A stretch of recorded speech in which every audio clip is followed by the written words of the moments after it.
اچھا اب اس سے تھوڑا آگے بڑھتے ہیں.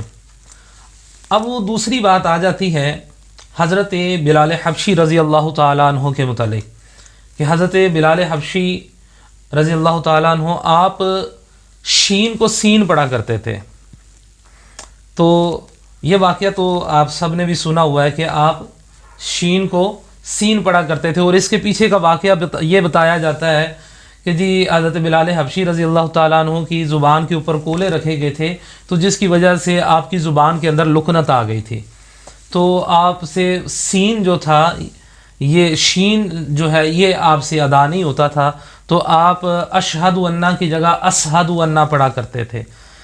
تو پھر ان کو اذان سے روک دیا گیا، اور اذان سے روکنے والا، اب یہ دوسری روایت ہے، یہ دو روایتیں اکٹھی میں آپ کو بتا رہا ہوں.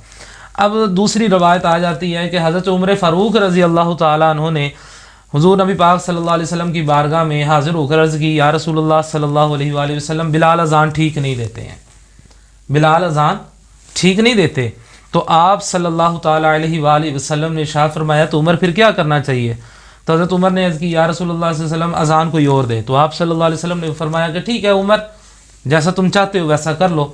تو حضرت عمر فاروق رضی اللہ تعالیٰ عنہ نے حضرت بلال حبشی کو کہا، تو حضرت بلال حبشی رونے لگے، آپ بہت زیادہ غم زدہ ہو گئے. تو حضرت بلال حبشی رضی اللہ تعالیٰ عنہ نے اذان فجر نہ دی. اب اس دن اذان فجر جو تھی وہ کسی اور نے دی. اب اس دن جب اذان فجر کسی اور نے دی تو پھر کیا معاملہ ہوا کہ رات، اب یہاں پر دیکھیں یہ باتیں جو ہیں یہ آپس میں میچ ہی نہیں کر رہی ہیں کہ اذان فجر بھی ہو گئی، لوگ ساری رات سوتے بھی رہے اور سو کر تھک گئے، اب اذان فجر بھی ہو گئی. اب کمال بات ہے کسی نے فجر کی نماز بھی ادا نہیں کی، اب سورج ہی طلوع نہیں ہو رہا، اب سورج طلوع نہیں ہو رہا. اب سارے لوگ پریشان ہو کر حضور نبی پاک صلی اللہ علیہ وسلم کے پاس تشریف لے کر گئے. اب یہاں پر ایک نقطے کی بات سمجھنے کی جو ہے وہ سمجھنی پڑے گی کہ اب سب اکٹھے ہو کے حضور نبی پاک صلی اللہ علیہ وسلم کے پاس گئے. تو کیا فجر کی نماز میں حضور نبی پاک صلی اللہ تعالیٰ علیہ وسلم آپ مسجد میں تشریف نہیں لے کر آئے تھے؟ آپ مسجد نبوی کے اندر آقا پاک صلی اللہ علیہ وسلم تشریف نہیں لے کر آئے تھے؟ تو اگر آقا پاک صلی اللہ علیہ وسلم مسجد نبوی میں تشریف نہیں لے کر آئے تھے تو کیوں نہیں آئے تھے؟ بھئی اس کا مطلب یہ ہوا کہ حضور نبی پاک صلی اللہ علیہ وسلم نے نعوذ باللہ من ذالک نماز کو بھی اہمیت نہ دی. یہاں پر پھر آپ صلی اللہ علیہ وسلم کی شان کو گٹانے کے لیے یہ موضوع روایات بیان کی جا رہی ہیں کہ حضور نبی پاک صلی اللہ علیہ وآلہ وسلم کی نعوذ باللہ من ذالک شان کم ہے اور بلال حبشی کی شان جو ہے وہ بہت زیادہ ہے. تو پھر حضور نبی پاک صلی اللہ تعالیٰ علیہ وآلہ وسلم نے حضرت بلال حبشی رضی اللہ تعالیٰ عنہ آپ کی طرف پیغام بھیجا اور کہا کہ جب تک بلال اذان نہیں دے گا اس وقت تک سورج طلوع نہیں ہوگا.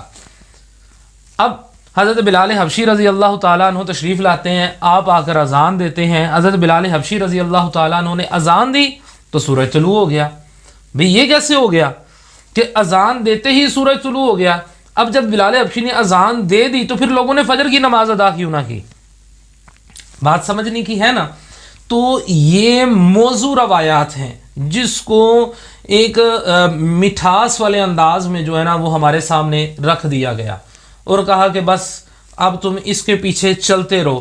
کچھ ہمارے قوالوں کی بھی اور کچھ ہمارے نقیب حضرات کی، کچھ ہمارے نعت خوان حضرات کی اس کے پیچھے بہت بڑا ہاتھ ہے کہ وہ اس طرح کے واقعات کو وہ بڑی دلچسپی کے ساتھ عوام کو سناتے ہیں اور عوام ان کے اوپر پھر پیسے بھی لوٹاتی ہے، سارا کچھ کرتی ہے، جبکہ اس کا حدیث کے ساتھ کسی قسم کا کوئی تعلق نہیں ہے.